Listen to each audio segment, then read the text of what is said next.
Gérard Junior, je ne sais pas si vous connaissez Patrick Fonte, mais... Oh là là. Oh là là. On a traîné il y a Travaillé longtemps, dans ça. la même rue pendant je sais pas combien de temps. Saint-Denis. Samedi, C'était l'impasse d'Odessa, c'est bien. Oui. une époque formidable. Ça nous rajeunit pas, ça. Non, mais c'est des bons souvenirs. Hein. Bon, alors on va pas trop s'épancher quand même, parce que là, moi, j'ai pas vu tes films, mais j'en ai entendu parler.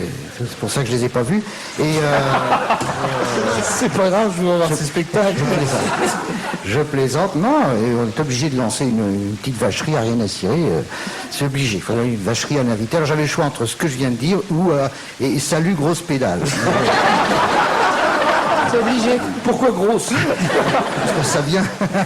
Grosse pédale étant compris dans un sens amical. Car tu n'es pas pédée et tu n'es pas grosse. Hein, c'est juste un peu rondelette, quoi. Alors, quand on était dans l'impasse d'Odessa, tu m'avais dit un jour, interromps-moi si je te trompe, trompe-moi si je t'in... Bon, bref, tu m'avais dit un jour, bon, enfin, on a tellement discuté, tu t'as dit un jour, on sortait du resto, et je sais pas pourquoi tu me dis ça, et c'était certainement pas destiné à moi, parce que tu as dit, je suis très attiré par le sexe.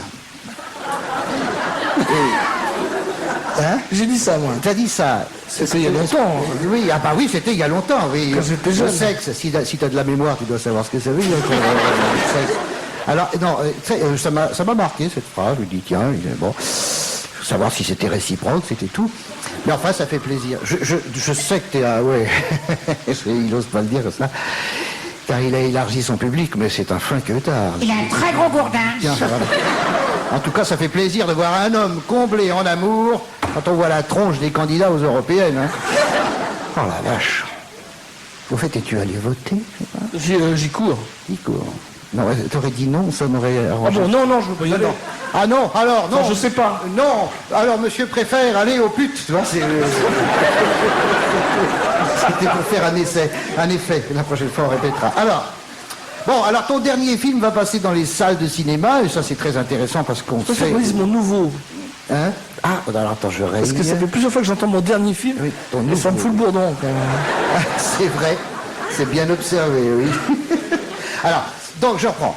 Ton nouveau film va passer dans les salles de cinéma, et ça c'est très intéressant parce qu'on sait où on peut aller le voir. Et généralement dans les interviews c'est comme ça.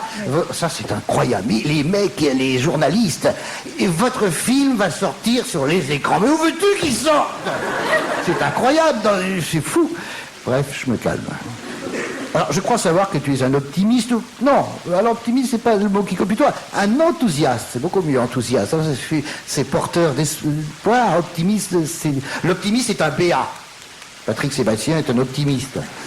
Ça se voit rien qu'à sa casquette et à son bouquin, dans lequel on apprend que pour un point, il a raté son examen d'inspecteur de police.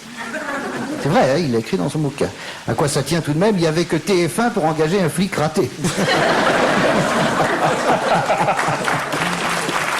Alors, j'ai appris ça dans Charlie Hebdo, en vente tous les mercredis, 10 francs le numéro, 540 francs les 54. C'est mieux de s'abonner. Et dans le même journal, j'en arrive à l'optimisme justement, je lis ceci: les numéros de téléphone seront composés de 10 chiffres en 1996. Et voilà, on ne nous prend pas pour des cons, on nous le dit déjà, 10 chiffres, ça rappelle le plan Socrate, qui te donnait un malabar quand tu prenais un aller-retour Marseille. Si le plan Socrate avait existé en 1939, 6 millions de juifs seraient toujours en train d'attendre leur train. Oui, alors hier j'étais à la gare de Montpellier, je demande où est le distributeur de billets, un type me dit là-bas où c'est marqué hors service. J'invente rien, hein. Incroyable. Et oui, le temps est à l'optimisme et même dans l'enseignement. Non, les salaires ne vont pas augmenter. J'ai dit optimisme, pas utopie. Hein.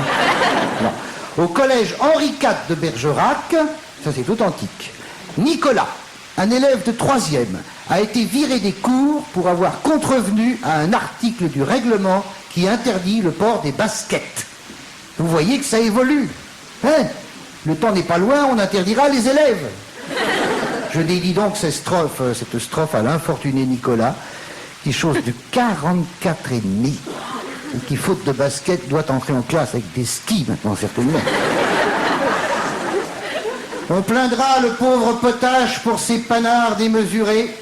Mais il n'y a pas, que je sache, matière à s'en désespérer. C'est une chance inestimable que d'avoir des pieds assez grands pour botter le cul du minable qui a pondu ce règlement.